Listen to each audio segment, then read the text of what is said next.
और एक ही मांग है कि गृह मंत्री आए, सदन में आए और एक बयान दें। ये तानाशाही सरकार के लिए वो भी मंजूर नहीं है। सरकार अपनी संसद को सुरक्षित नहीं रह सकती।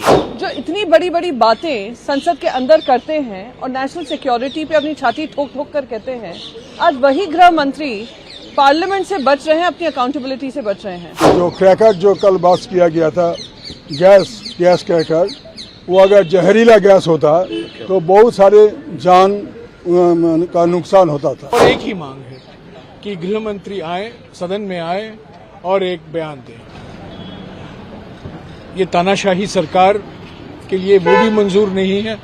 हमने बार बार कोशिश की कि नेता प्रतिपक्ष राज्यसभा में उनको मौका दिया जाए कि ये मुद्दा उठाने के लिए, क्योंकि ये बहुत गंभीर मामला है। कल जो हुआ, जो सुरक्षा प्रावधानों का उल्लंघन हुआ, बहुत गंभीर मसला है और इस पर कार्रवाई तो हो रही है, पर हम गृह मंत्री की ओर से एक बयान चाहते हैं।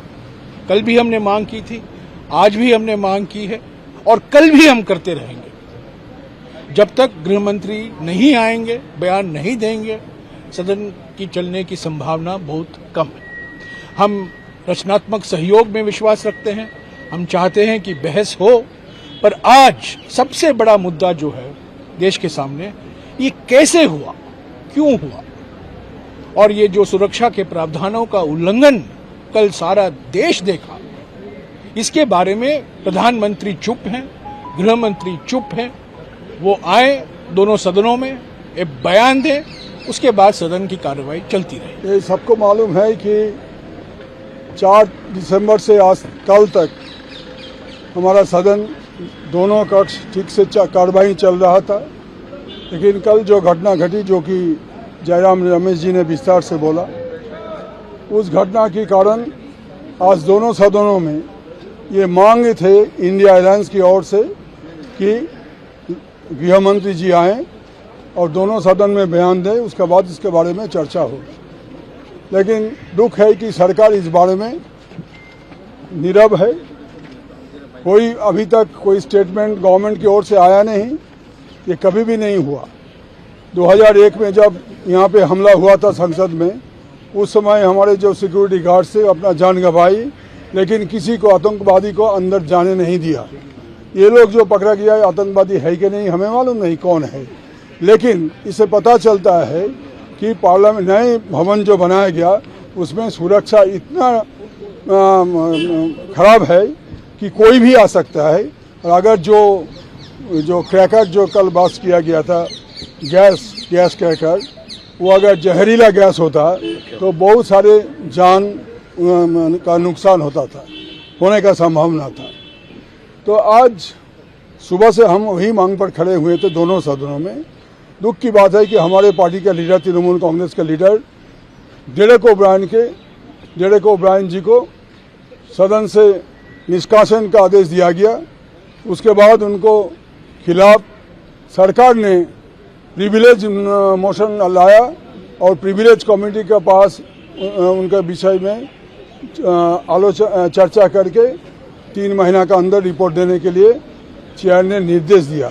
इसको हम ये जो कुछ भी घटा आज, इसको हम निंदा करते हैं कड़ी से कड़ी शब्दों से, कि जहां कल क्या हुआ था इस बारे में सारा देश जानना चाहते हैं, इसको छिपाने के लिए, इसको नजर घुमाने के लिए ये सारे चीज किया जा रहा है। एक महत्वपूर्ण पहलू ये है कि संसद के अंदर ये बात जब होती है, इस तरह का कुकृत्य होता है, तो ये सिर्फ संसद का मामला नहीं है, ये सुरक्षा का मामला है। जो व्यक्ति, जो सरकार अपनी संसद को सुरक्षित नहीं रह सकती है, देश उनके हाथों में सुरक्षित। मार्क माय वर्ड्स, सीने पे हाथ मार के बोलना कि हम ये कर देंगे, वो कर देंगे, और सरहद पे जो होता है वो संसद में हो जाता है उस तरह की चीजें, तो हम तो कहेंगे आपके हाथ में देश सुरक्षित नहीं है।